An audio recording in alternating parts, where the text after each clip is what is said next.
Monsieur, bonjour et bienvenue à ce nouveau numéro de votre magazine Portrait 7. Elle est issue d'un couple de prédicateurs célèbres en RDC. Et comme ses parents, elle accorde une place de choix aux Saintes Écritures. Et pourtant, elle a connu un cursus académique flatteur. Médecine de formation, aujourd'hui, c'est dans le gospel qu'elle a trouvé sa voie. Aksa Olangui s'est dévoilée à Portrait 7. Suivez. Tous les anges de sa sainteté. La seule évocation de son nom suffit à créer un élément de référence dans le mental des Congolais. Bien que déjà renseigné en partie, le public aimerait en savoir plus sur cette Congolaise. Je suis Aksa Olangui. C'est vrai que j'ai plusieurs casquettes. Je suis médecin généraliste de profession. Je suis chantre de l'Éternel et prédicatrice. Aksa Olangui dispose naturellement d'un parcours qu'elle prend plaisir à détailler. J'ai commencé à servir le Seigneur au ministère chrétien du combat spirituel, dont mes parents sont visionnaires. Dès mon jeune âge, j'aimais bien tout ce qui était la parole de Dieu. J'aimais bien aller chanter avec mes amis au ministère à la JCC. C'est comme ça que j'ai évolué. Et à l'âge de 11 ans, j'ai reçu une prophétie d'une servante de Dieu, Gwen Shaw, aux États-Unis. Lorsque nous étions en convention avec ma mère, on est allé fêter à Dallas et pendant cette convention, cette servante de Dieu a prié pour moi, m'a imposé les mains et a prophétisé que j'allais être une très grande servante de Dieu. Mais ce qui était bien, c'est que j'avais déjà pris conscience de ça. J'ai une promesse avec moi, donc je dois me préparer pour cette grande promesse qui sera parfois réalisée un jour. Et en même temps, j'ai continué mes études. Et mon père, vu qu'il est ingénieur, je me suis dit, comme Dieu m'a donné cette intelligence, j'aimerais bien faire des études un peu plus compliquées. Je suis en train de voir que le pilotage et la médecine. Voilà, à la fin, j'ai opté pour la médecine. C'était pas facile. J'ai rencontré beaucoup de difficultés, mais ce que j'aime dans tout ça, c'est la détermination que j'avais. Et par la grâce de Dieu, j'ai pu finir mes études. Et la prière aussi de mes parents, leurs conseils, ça m'a beaucoup aidé.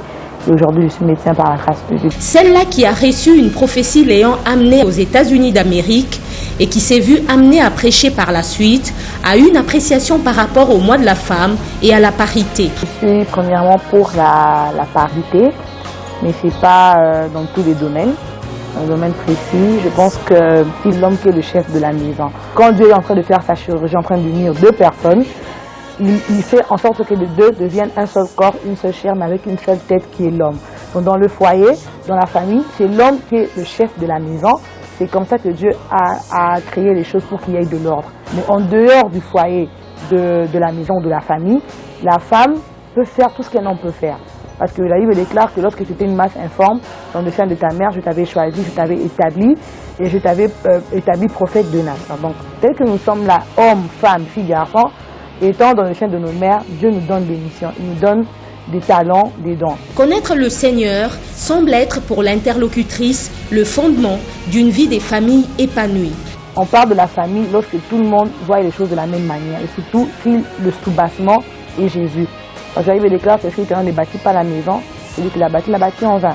Donc s'il y a une famille qui n'est pas bâtie, qui n'est pas fondée, qui n'est pas basée sur Jésus, c'est une famille qui peut peut-être ressembler, être dans l'unité, dans l'amour, mais plus tard, qui pourra se disloquer. Mais moi je pense que la famille, elle est bien, elle est importante si dans cette famille le soubassement est Jésus. La digne fille du couple Olangui a une idée précise sur le travail. Elle s'appuie sur le travail qui doit dépasser la seule jouissance de se sentir belle pour toute femme. La Bible déclare que celui qui ne travaille pas ne mange pas. L'homme mangera à la sueur de son front. Moi je pense que le travail est très important, surtout pour nous les femmes. Pour une femme, ce n'est pas seulement la beauté qui compte, mais c'est aussi l'esprit du travail. Quand tu sens en toi que tu as un appel, tu as un ministère, tu as un don, tu as un talent, il faut travailler dur pour maximiser ce don afin d'avoir un résultat pour impacter sa génération, impacter sa nation ou son pays. Dans son album produit, la digne fille du couple Olangui a opéré un alliage des langues, chantant en français, anglais, portugais, lingala et tetela. Vu que nous sommes d'abord des chrétiens, le plus important c'est d'abord le message et l'impact spirituel des messages, du contenu, des thématiques qui se trouvent dans les chants pour pouvoir impacter le peuple de Dieu et de toute personne qui va aimer ma musique. Mais deuxièmement, c'est aussi le point de vue artistique parce que la Bible déclare que je chanterai en esprit et avec intelligence. J'ai chanté comme ça parce que mon objectif c'est d'atteindre toutes les nations. Raison pour laquelle il y a ce mélange de langues, il y a ce mélange de style, il y a ce mélange de travail, de lourd labeur. Et je pense que le peuple de Dieu a beaucoup aimé. La musique chrétienne, le travail de médecin, le point d'attache se trouve où? En tant que servante de Dieu, en tant que prédicatrice et chanteuse, j'ai compris que Dieu a voulu que je passe par la médecine parce qu'il voulait développer mon cœur de compassion. Parce qu'on ne peut pas être médecin sans pourtant avoir un cœur de compassion. Peut-on être Aksa Olangui et avoir des ambitions dans la vie? De glorifier le Seigneur d'abord, de gagner les âmes à Christ, promouvoir les artistes dans la musique, la danse, le cinéma et tout ce qui est art scénique. D'apporter le sourire à tous ces artistes qui rêvent grand.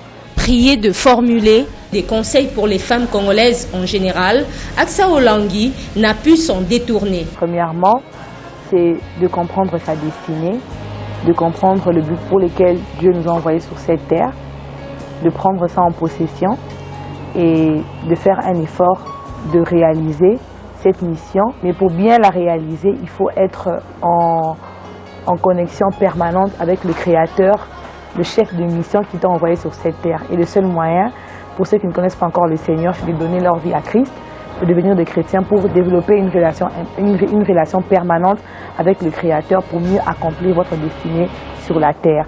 Un bel exercice de relier le statut des filles des papas et mamans Olangui à celui des musiciennes chrétiennes émergentes. Voilà, ce magazine prend fin. Merci d'avoir suivi. Mais restez branchés car le programme continue sur Facebook, Twitter, Instagram et WhatsApp. Au revoir. J'étais formidable.